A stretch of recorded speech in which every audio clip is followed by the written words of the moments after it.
بیدہل ملک، پاک ہے وہ ذات جس کے ہاتھ میں، بیدہی، اس کو یاد رکھنا، بیدہی ملک، جس کے ہاتھ میں ملک ہے۔ اور اب مقطع سورہ یاسین کی آخری آیت، فسبحانہ بیدہی ملکوت کل شیء وإلیہ ترجعون، پاک ہے وہ ذات جس کے ہاتھ میں تمام ملکوت ہے۔ ملک، آسان ڈیفینیشن دے دیتا ہوں، جو چیزیں آپ کی 5 حصے پکڑ لیں وہ ہے ملک، اور جو 5 حصوں سے مابرا ہو وہ ہے ملکوت۔ اب فرشتے اسی دنیا میں موجود ہیں، آپ کے کندھوں پر موجود ہیں، لیکن ملکوت سے ہیں، آپ نہیں پکڑ سکتے، آپ کی 5 حصے نہیں پکڑ سکتے۔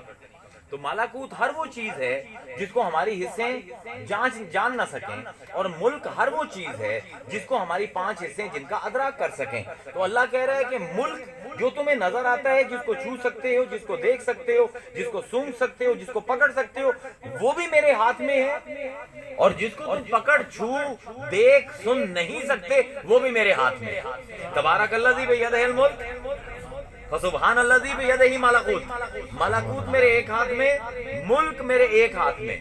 اور اب اللہ کے ہاتھوں پر اگر کوئی اعتراض کرے تو اللہ کو بہت وٹ چڑھتا ہے قرآن میں۔ سبحان اللہ۔ قالت الیہود ید اللہ مغلولۃ، اللہ فرماتا ہے یہودی کہتے ہیں اللہ کا ہاتھ بندھا ہوا ہے اس کے گلے سے، اللہ فرماتا ہے غلت ایدیہم، ان کے ہاتھ بندھے ہیں، وَلُعِنَ بِمَا قَالُوا، اور جو انہوں نے بات کی ہے اس کی وجہ سے ان پر لعنت ہو، بل یداہ مبسوطتان، میرے تو دونوں ہاتھ کھلے ہیں۔ دونوں ہاتھ کھلے کون سے ہیں؟ ایک جس کے ہاتھ میں ملک ہے، اور دوسرا وہ کھلا ہے جس کے ہاتھ میں ملکوت ہے۔ اب اللہ کے ہاتھوں میں یہ دنیا بھی ہے، وہ دنیا بھی ہے۔ اب ڈھونڈو وہ جس کے ہاتھوں کو اللہ اپنا ہاتھ کہے۔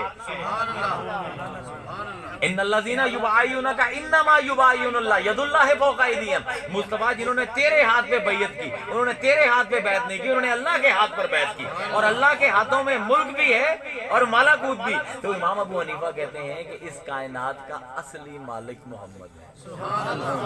تو حلت للغنائم، ہم نے غنیمتیں تم پر حلال کی، کیونکہ مصطفیٰ جس کے پاس جو کچھ ہے اس کے اصل مالک تم ہو، وہ تو ادھار لے کے تم سے اپنا گزارا کر رہا ہے، تو جب جنگ کرو گے تو جو کچھ ملے گا اس کے اصل مالک تو تم ہو، اصل مال اب اپنے اصل مالک کے پاس آ گیا۔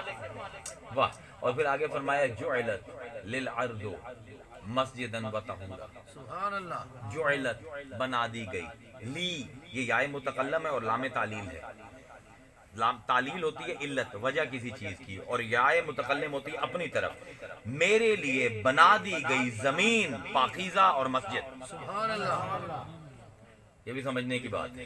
جعلت للارض مسجدا وطہورا، حضور سے پہلے تمام زمین پاک نہیں تھی، اس لیے ہندو مندر بناتے تھے، صرف مندر میں عبادت ہوتی تھی۔ عیسائی چرچ بناتے تھے، صرف چرچ پاکیزہ تھا، چرچ کے اندر عبادت ہو سکتی ہے۔ جیوز سیناگوگ بناتے تھے، صرف اس کے اندر۔ جب حضور آئے، جس رات حضور پیدا ہوئے، تو اب اللہ نے کہا کہ جس وقت یہ معصوم قدم رکھے گا جعلت للعرض، تو اس کے لیے ہو جائے گی تمام کی تمام زمین مسجدن، مسجد بن جائے گی۔ مطلب میں یہاں پر کہتا ہوتا ہوں کہ جن لوگوں کو میلاد سے کوئی پرابلم ہے نا، وہ اپنے مصلے اٹھا کر بادلوں پر نمازیں پڑھا کرے، کیونکہ یہ زمین تبھی پاک ہوئی ہے جب اس معصوم نبی کے، آمنہ کے لال کے پیر زمین کو لگیں۔ یہ لی جو ہے لام علت ہے کہ جب پیر لگیں گے تب زمین مسجد بنے گی۔ یہ شرط اور جزا ہے، شرط یہ ہے کہ پیر لگیں، جزا یہ ہے کہ مسجد بنے۔ تو یہ جو آپ ہر جگہ اپنا مصلی بچھا کر نمازیں پڑھتے ہیں، اگر آپ کو میلاد مصطفیٰ سے اتنی ہی چڑ ہے تو اٹھائیے اور عرش پر جا کے نمازیں پڑھیے۔ سبحان اللہ، سبحان اللہ۔ اور فرمایا کہ ارسلت الی الخلق کافہ، اور مجھے ایک بندے کی طرف نہیں، ایک قوم کی طرف نہیں، ایک گروہ کی طرف نہیں، پوری کائنات کی طرف رسول بنا کر بھیجا۔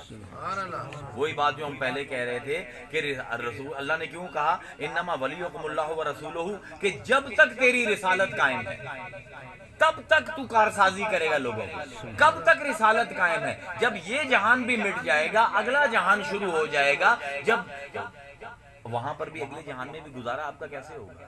سب لوگ بھاگ کے آدم کے پاس جائیں گے نا، اور وہ عیسیٰ کے پاس جائیں گے اور موسیٰ کے پاس جائیں گے اور ابراہیم کے پاس جائیں گے، آخر پہ سب کیا کہیں گے؟ اینا محمد، اینا محمد، اینا محمد، محمد کہاں ہے؟ وہ آئے گا تو ہمارا کام بنے گا۔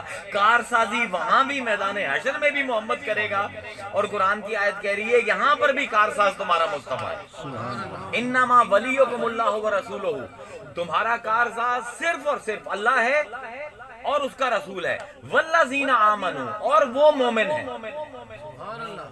اب مسئلہ یہاں پر آتا ہے، اگر اللہ اور رسول تک رہ جاتا تب بھی عالم ٹھنڈے تھے، لیکن اب تو غضب ڈھا دیا۔ انما ولیکم اللہ، تمہاری بگڑی بنانے والا اللہ ہے، تمہاری مشکل کشائی کرنے والا اللہ ہے، تمہارا کارسازی تمہاری کرنے والا اللہ ہے صرف، اور اس کا رسول ہے، اور وہ مومن ہیں۔ یقیمون الصلاۃ، جو نماز قائم کرتے ہیں، وَيُعْتُونَ الزَّكَاةَ، اور زکوٰۃ دیتے ہیں، وَهُمْ رَاكِعُونَ، اور اس وقت زکوٰۃ دیتے ہیں جب وہ رکوع میں ہوں۔ سبحان اللہ۔ اب ڈھونڈنے پڑیں گے وہ مومن کہ وہ رکوع میں ہو اور زکوٰۃ دیں۔ قرآن کی آیت ہے بھائی، سورہ مائدہ ہے، 5ویں سورت ہے اور آیت نمبر 55 ہے۔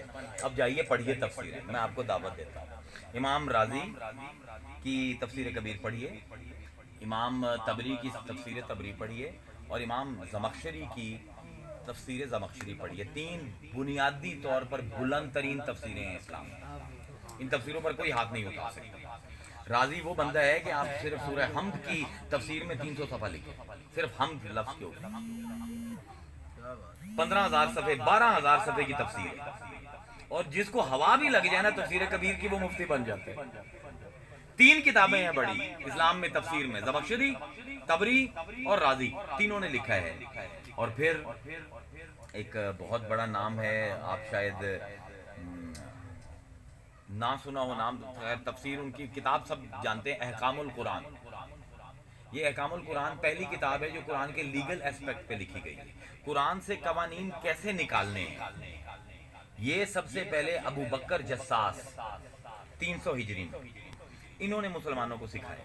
یہ جو آج تک ہم تخریج کرتے ہیں نا قوانین قرآن سے، یہ ابو بکر جساس کا علم ہے، ان کی کتاب ہے احکام القرآن۔ اس میں وہ لکھتے ہیں اسی آیت کی تفسیر میں، میرے پاس اس سے بڑا عالم نہیں ہے اسلام میں، ورنہ اس کا نام بھی بتا دیتا۔ ابو بکر جساس بہت بڑا اصول کا عالم ہے، یعنی جو بندہ legal aspect of Quran, legal aspect of Quran اتنا اوکھا کام ہے کہ قرآن میں کون کون سی آیتیں ہیں جو احکام کی ہیں، کون کون کی ہیں جو اوامر کی ہیں، کون کون سی ہیں جو نواہی سی ہیں، کون سی ہیں جن کی جو نسخ ہو گئی ہیں لیکن ان کا استحباب باقی ہے، کون سی ہیں جو ہیں لیکن ان کی شدت اتنی نہیں رہی۔ یعنی جب آدمی پڑھتا ہے اس آدمی کو پتہ لگتا ہے کہ عالم ہو تو ایسا ہونا چاہیے۔ ابو بکر جساس لکھتے ہیں یہ اس سورہ المائدہ کی آیت نمبر 55 کے ضمن میں کہ حضور نماز پڑھا رہے ہیں، مسجد نبوی ہے، اور ایک فقیر آئے اور صدا دی کہ اللہ کے نام پر میرے گھر میں کھانا نہیں ہے، کوئی مجھے مدد کرے۔ اب حضور نماز پڑھا رہے تھے تو حضور نے جواب نہیں دیا، صحابہ بھی پیچھے تھے اور رسول کی بات ہے کسی نے جواب نہیں دیا۔ اس نے پھر آواز دی کہ کوئی اللہ کا بندہ میری مدد کرے، پھر کسی نے جواب نہیں دی۔ اتنی دیر میں حضور نے اللہ اکبر کہا، سارے رکوع میں چلے۔ اب رکوع میں ہے تو اس نے تانا مارا، اس نے کہا کہ اچھا رحمت للعالمین کے در سے خالی جا رہا، اور وہ جانا لگا تو حضرت علی نے رکوع کی حالت میں ایک انگوٹھی تھی یمنی یاقوت، انہوں نے باہر نکالی اور ٹھا کر کے زمین پر پھینکی۔ اس کو آواز آئی، وہ واپس پلٹا، اس نے دیکھا انگوٹھی پڑی ہوئی، قریب آیا، کھڑا ہو گیا کہ یہ نہ ہو میں انگوٹھی اٹھاؤں تمہارے، تو حضرت علی نے اشارہ کیا کہ تیری، لے جا، تو نے تانا دیا نا میرے مرشد کو، لے جا اپنی ضرورت پوری کر۔ تو اب بعد میں بحث چلی صحابہ کے درمیان کہ علی کے تو دونوں ہاتھ جو تھے وہ رکوع میں اٹھ گئے، تو پتہ نہیں علی کی نماز ہوئی یا نہیں۔ شرعی مسئلہ ہے نا، فقہ کا مسئلہ ہے کہ دونوں ہاتھ اگر آپ کے اٹھ گئے تو نماز آپ کی گئی۔ تو اس کے اوپر اللہ نے یہ آیت نازل فرمائی ابو بکر جساس کے مطابق کہ انما ولیکم اللہ ورسولہ والذین آمنوا، اے صحابہ بحث مت کرو، یہ مشکل کشا ہے، یہ کار ساز ہے، اس نے تمہارے کام بنانے ہیں، اگر اس کی نماز نہیں ہوئی تو کسی کی نماز نہیں ہوئی۔ سبحان اللہ۔ یہ ابو بکر جساس کی تفسیر ہے، یعنی تمہارا کارساز اللہ ہے، اس کا رسول ہے اور علی ہے، اور جتنے اس کے نیچے جتنے اولیاء آئیں گے وہ بھی تمہارے کارساز ہیں۔ یہ قرآن کہہ رہا ہے، میں نہیں کہہ رہا۔ اور یہ ہمارے خطے سے جو سب سے بڑی تفسیر لکھی گئی ہے، یہ جو آپ پڑھتے ہیں نا روح البیان وغیرہ، یہ معاف کیجئے گا، یہ جو محقق ہیں ان کے نزدیک کوئی اچھی تفسیریں نہیں ہیں۔ آپ جلالین پڑھتے ہیں، یہ کوئی اتنی بڑی تفسیریں نہیں ہیں۔ ہمارے خطے سے اگر کوئی تفسیر لکھی گئی ہے جس کو واقعی تفسیر کہہ کر دل خوش ہو، وہ قاضی ثناء اللہ پانی پتی کی تفسیر مظہری ہے۔ سبحان اللہ، کیا بات ہے۔ اس سے بڑی تفسیر کوئی نہیں، اس خطے میں کسی نے نہیں لکھی، اس سے بڑا مفسر ہندوستان پاکستان میں پیدا نہیں ہوا۔ وہ لکھتے ہیں اور دیکھیں کیا کمال ذہن ہے۔ اب وہ تفسیر قلم اٹھاتے ہیں کہ اللہ تعالیٰ فرماتا ہے قرآن میں کہ ہمیں کہتا ہے، ہم سب کو مخاطب کر کے اللہ کہتا ہے کہ تم وہ امت ہو، کنتم خیر امت اخرجت للناس، تم سب سے وہ امت ہو جو تمام لوگوں کے لیے، للناس جمع کا صیغہ، تمام لوگوں کے لیے خیر ہے۔ تو قاضی ثناء اللہ پانی پتی نے یہاں پہ کلام کیا ہے کہ حضور کی امت اپنے بعد میں آنے والوں کے لیے تو خیر ہے، جو پیچھے گئے ہیں وہ بھی تو لوگ تھے، تو حضور کی امت ان کے لیے خیر کیسے ہو گئی؟ اور اللہ فرما رہا ہے قرآن میں کنتم خیر امت اخرجت للناس، تمہیں ہم نے بنایا ہی اس لیے ہے کہ تم سے تمام لوگ فیض پائیں۔ تو وہاں پر قاضی ثناء اللہ پانی پتی لکھتے ہیں کہ اس امت کا فیض اس سے پہلے بھی پہنچتا رہا ہے۔ سبحان اللہ، وہ کیسے؟ وہ کہتے ہیں کہ اس امت کا نبی ہے محمد، سبحان اللہ، اور محمد جو ہے وہ نبی ساز ہے۔ سبحان اللہ، آدم سے لے کر عیسیٰ تک جتنے بھی نبی آئے ان کو روح محمد نے نبی بنایا، سبحان اللہ، اور آدم سے لے کر امت عیسیٰ تک جتنے بھی ولی بنائے وہ علی نے بنائے۔ سبحان اللہ، تو اس امت کے دو لوگ ایسے ہیں کہ جن کا فیض ان کے اس دنیا میں آنے سے پہلے بھی جاری تھا، محمد نبی سازی کر رہے تھے، علی ولی سازی کر رہے تھے۔ یہ قاضی ثناء اللہ پانی پتی کا بیان ہے۔ اور آگے وہ لکھتے ہیں، بہت بڑا جملہ ہے ان کا، کہتے ہیں لم یبلغ احد من سابقۃ الامم علی درجۃ اولیاء الا بتوسط روح علی علیہ السلام۔ کہتے ہیں اسلام سے پہلے بھی جتنی امتیں گئی ہیں ان میں سے کوئی ولایت کے درجے تک نہ پہنچ سکا بندہ جب تک کہ اس نے علی کی روح سے توسط نہ کیا ہو، علی کی روح سے وسیلہ نہ مانگا ہو۔ یعنی ولایت علی کے بغیر ممکن نہیں، اور نبوت مصطفیٰ کے بغیر ممکن نہیں۔ اب یہ فیصلہ قاضی ثناء اللہ پانی پتی صاحب کا ہے، اور اگر آپ کو یہ لگتے ہیں تو آپ علامہ آلوسی کو پڑھ لیجئے، روح المعانی، بہت بڑی تفسیر ہے، یہاں کی نہیں ہے لیکن بہت بڑی تفسیر ہے۔ اس میں وہ کہتے ہیں کہ جو خلافت باطنی ہے اس کا پہلا بندہ جہاں سے خلافت باطنی شروع ہوئی اور جو تمام خلیفہ باطن بناتا رہا وہ علی مرتضیٰ۔ سبحان اللہ، تو اب یہاں پر جو ہمیں کہا جاتا ہے کہ آپ اولیاء سے کیوں مانگتے ہو، میں نے اس کا الٹا گھوم کر جواب دیا قرآن سے کہ اللہ حسر کے شروع کر رہے ہیں، انما ولیکم اللہ ورسولہ والذین آمنوا یقیمون الصلاۃ ویؤتون الزکاۃ وہم راکعون، کہ تمہارے کام بنانے والے تین ہیں، یا اللہ ہے، یا رسول ہے، یا وہ مومن ہے جو رکوع کی حالت میں زکوٰۃ دیتے ہیں۔ تو یہ کہنا، دیکھیے ایک ولی جو ہے، عام ولی کی بات کیجئے، اب چھوڑیے بہت، یہ تو علی تو سرچشمہ ولایت ہیں، ایک عام ولی کا اگر آپ بخاری اور مسلم ہی صرف پڑھ لیں اور صرف ایک حدیث ہی پڑھ لیں، ایک حدیث پڑھ لیں، ایک قرآن کی 3 آیتیں ہیں ولایت کے اوپر جو کہ آیات ولایت جن کو کہتے ہیں، کہ اللہ فرماتا ہے الا ان اولیاء اللہ لا خوف علیہم ولا هم يحزنون الذين آمنوا وكانوا يتقون لهم البشرى في الحیاۃ الدنیا وفي الآخرہ ذلک هو الفوز العظیم۔ الا انا، یہ 2 حرف تنبیہ ہیں، الا آتا ہے خبردار کرنے کے لیے، انا آتا ہے شک دور کرنے کے لیے۔ پورے قرآن میں صرف 2 جگہ 2 موضوعات کے لیے اللہ نے یہ 2 حرف تنبیہ اکٹھے کیے ہیں، یا توحید کے لیے یا ولایت کے لیے۔ اللہ خبردار، انا بے شک، اولیاء اللہ ہے جو اللہ کے دوست ہیں، جو اللہ کے قریب ہیں، لا خوف علیہم ولا هم یحزنون، نہ ان پر کبھی خوف طاری ہوتا ہے نہ یہ کبھی غمگین ہوتے ہیں۔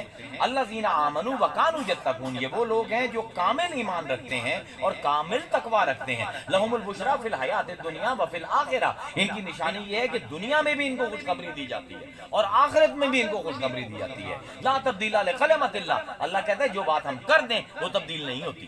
سبحان اللہ، ذالک هو الفوز العظیم، اور حقیقت میں صرف کامیابی یہی ہے کہ تم ولی بن جاؤ۔ سبحان اللہ، کیوں؟ کیوں کہا اللہ؟ صحیح بخاری، حضرت عمر راوی ہیں. حضرت عمر سے بڑا راوی کہاں سے لاؤ گے؟ عمر ابن الخطاب خلیفہ دوم، اسلام میں سب سے زیادہ قانونی اصلاحات کرنے والی ہستی. اور آپ اگر قانون کے حساب سے حضرت عمر کی ذات کو اگر آپ دیکھیں تو علی اور عمر ان کے ساتھ کا قانون شناسی میں قرآن کے معاملے میں اور کوئی بھی امت میں پیدا نہیں ہوتا. حضرت عمر راوی ہیں اور حضرت عمر کہتے ہیں حضور کے پاس مسجد نبوی میں بیٹھے ہوئے تھے اور آپ نے فرمایا انا من عباد اللہ لعناسا، اللہ کے لوگوں میں سے کچھ ایسے لوگ ہیں ما ہم بانبیاء ولا شہداء، نہ تو وہ نبی ہیں اور نہ ہی شہید ہیں.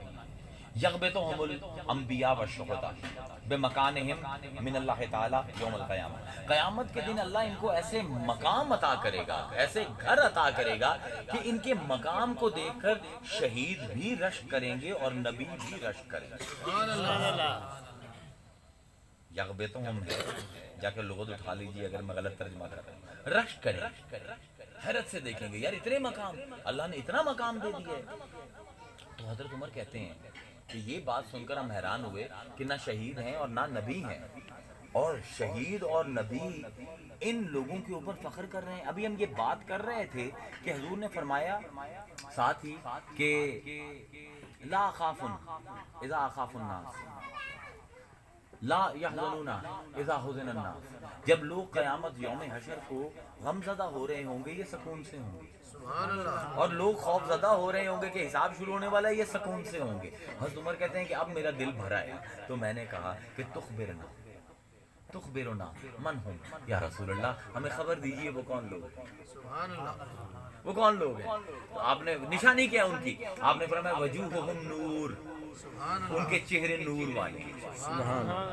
وَهُمْ عَلَى مَنَابِرٍ مِّن نُورٍ، اور قیامت کے دن وہ نور کی کرسیوں کے اوپر بیٹھے ہوں گے. اللہ اکبر. یعنی مقام اولیاء حدیث اور قرآن کی نظر میں ذرا دیکھیے کہ یہ قیامت کے دن خود نورانی ہوں گے اور نور کی کرسیوں پر بیٹھے ہوں گے، اور ان کو دیکھ کر انبیاء اور شہداء رشک کرتے ہوں گے. اور جب سب لوگ خوفزدہ ہوں گے یہ بے خوف ہوں گے، جب سب لوگ غمگین ہوں گے یہ بے غم ہوں گے. اور بعد میں ثم قرأ هذه الآیات، پھر آپ نے یہ آیت پڑھی الا ان اولیاء اللہ لا خوف علیہم ولا هم یحزنون. یعنی سورہ یونس کی یہ 3 آیتیں آپ نے پڑھ کر بتایا کہ میں اولیاء کی بات کر رہا ہوں، کسی اور کی بات نہیں کر رہا.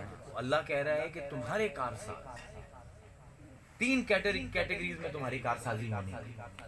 اللہ تمہارا اصل کارساز خدا ہے، ہمیشہ بوسیلہ مصطفیٰ کارسازی کرے گا یا بوسیلہ اولیاء کارسازی کرے گا. یہ قرآن کا حتمی فیصلہ ہے. گھنٹہ ہو گیا ہمیں بات کرتے ہوئے، اسی میں نے آپ سے کہا تھا کہ ایک آیت کا حق، ابھی یہ ساری آیت انما کے ارد گرد گھوم رہی ہے.